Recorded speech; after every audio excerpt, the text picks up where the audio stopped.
Olá, galera, tudo bom com vocês? Eu espero que esteja tudo bem, né? Como é que estão esses períodos de aula? Vocês estão conseguindo ter as aulas de vocês, estudar, responder as tarefas? Espero que esteja tudo bem, tá? Nós estamos aqui disponíveis para vocês no WhatsApp, tá bom? Qualquer dúvida vocês podem nos procurar, certo? E vamos agora para mais uma aula?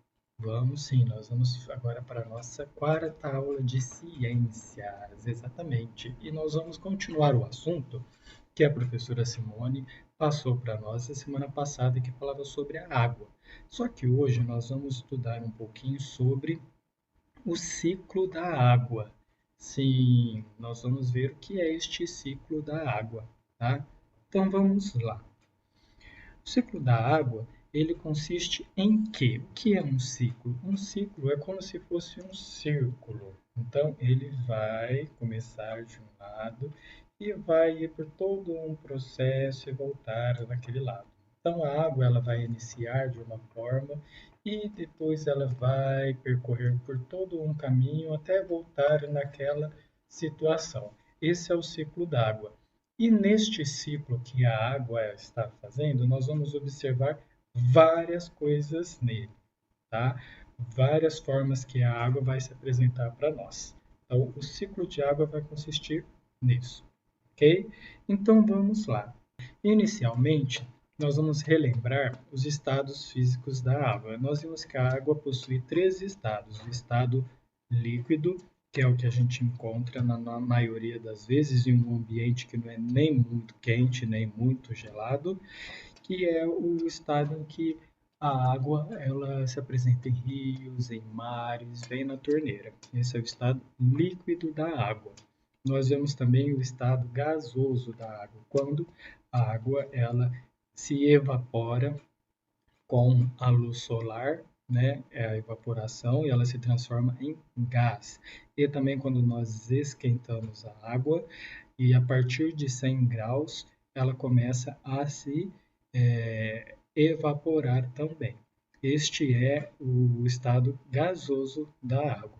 E a gente também viu o estado sólido. O estado sólido, quando a temperatura da água está muito baixa, então ela vai se transformando em gelo ou em neve. Esse é o estado sólido da água. Mas para que a água percorra esse caminho, ou para que na natureza ela chegue até nós, ou ela alimente as plantas e os animais, ela segue todo um processo, um ciclo. Inicialmente a gente percebe que a água que tem nos rios, nos mares, no dia a dia, dependendo do sol que aquece a água fica lá por um instante e o sol que a aquece a faz evaporar.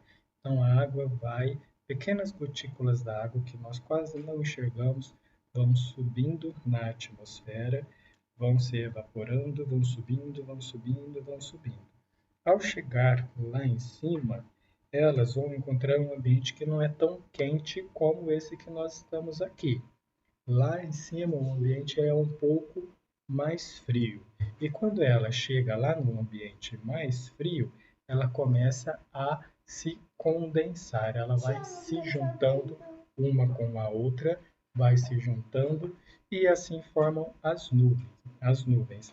Este é a primeira parte do e depois dessa fase em que nós vemos que as gotículas vão subindo, subindo, subindo, e lá no alto elas vão formando as nuvens, chega um determinado momento em que elas ficam muito juntas e elas vão se transformando em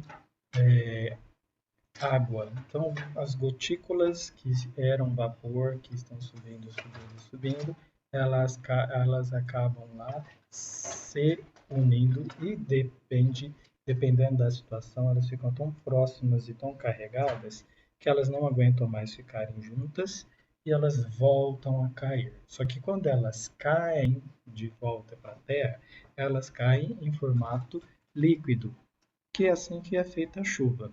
Então, as águas dos rios e dos mares, com o calor do sol, elas vão evaporando, pequenas gotículas gasosas vão subindo, formando as nuvens, lá uma quantidade grande de gotículas de água acabam não suportando ficar lá no alto e elas caem em formato de água e assim faz a chuva.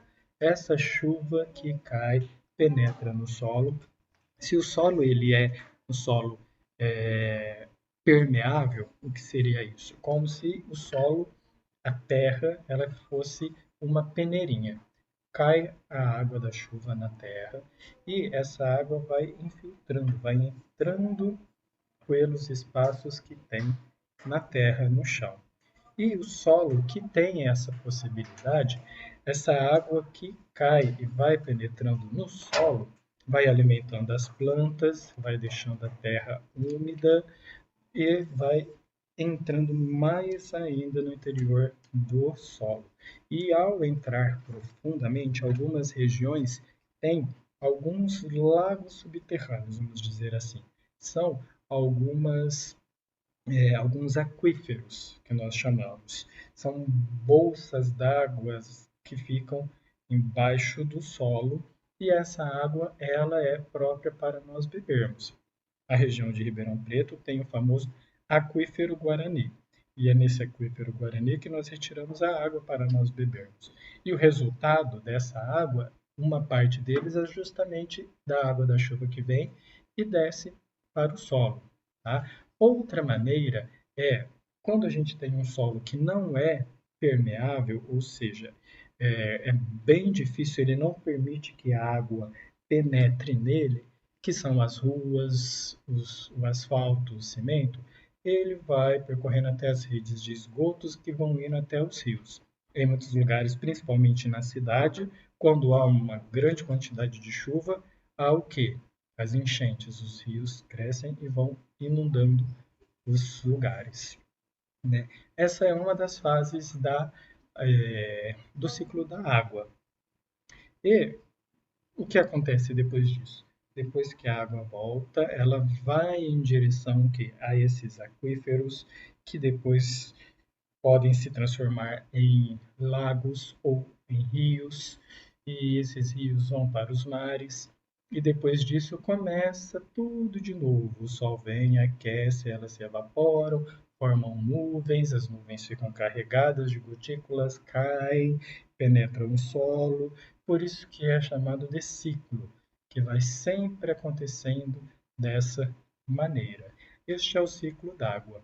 É assim que a água na natureza se comporta e é assim que nós recebemos a água. Por isso que é importante nós termos um solo que seja permeável, que permita a passagem da água. Para quê? Para que a água que nós podemos beber, ela seja uma água boa. Isso é muito importante. E dessa forma a gente percebe e vê como é feito o ciclo d'água. Agora vocês vão pegar o livro de ciências de vocês, tá? Livro de ciências, vocês vão continuar as atividades que estão no livro de ciências, tá?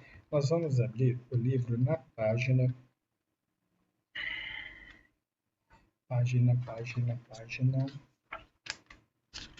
56. Esta página aqui, pessoal, olha. Nessa página vocês vão encontrar e vão ver, olha, que é o ciclo da água. Aquilo que eu falei para vocês de como se comporta está aqui, ó. É dessa maneira que o ciclo da água acontece. Então, o nosso livro vai falar sobre isso. Vocês vão responder os exercícios da página 56, exercício 1 e 2, baseado nessa ilustração. Vocês vão ver a importância do ciclo da água, que foi o que eu disse para vocês. O que é importante que esse ciclo ele aconteça de uma maneira constante. Por quê? Porque a água que cai em formato de chuva, ela irriga as plantações, a agricultura, que nos traz alimentos. Tá? A água que cai e vai para os rios gera energia para nós. Então, a energia que liga a sua lâmpada, que carrega o seu celular, vem da água, tá? Por meio das hidrelétricas. Então, as hidrelétricas são usinas que transformam a água, a energia, a força que a água faz quando o rio está passando e a transforma em energia elétrica. Né? Agora, por que eu preciso cuidar da água? vocês também vão dar uma lida nesse texto, tá? Para vocês refletirem um pouquinho. Por que é importante eu cuidar da água? Será que a água vai acabar? Ou será que não? Eu quero que depois vocês me respondam no WhatsApp essa questão. A água um dia vai acabar? Ela pode acabar? Vamos pensar um pouquinho nisso para termos o conceito de como nós vamos cuidar da água ou não. Depois vocês vão observar que a página 58 e 59 traz para nós um problema, traz uma reportagem sobre a falta de água em um bairro chamado Jardim Gramacho, lá no Rio de Janeiro.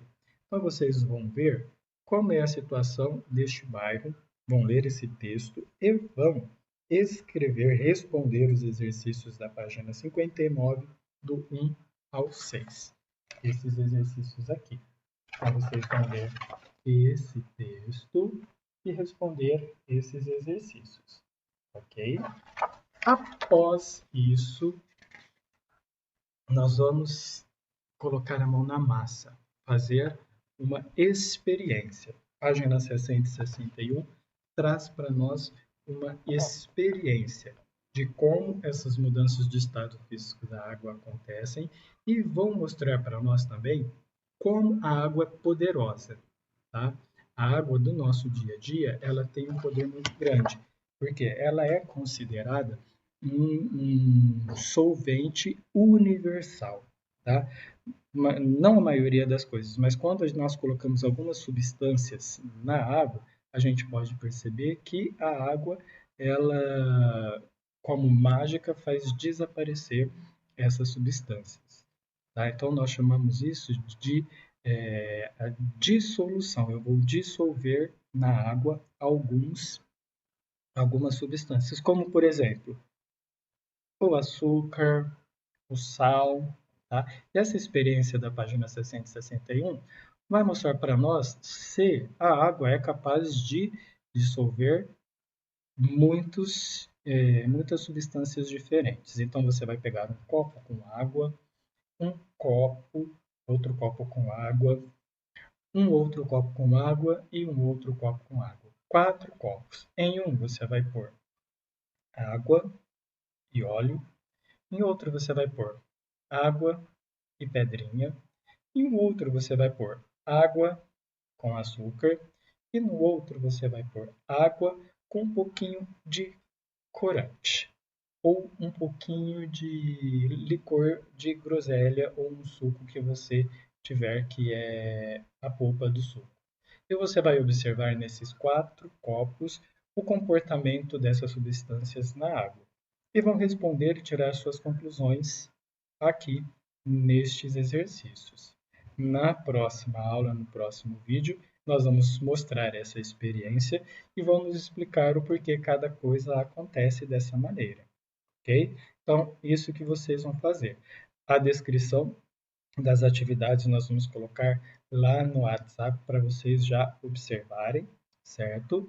E eu aguardo a devolutiva de vocês.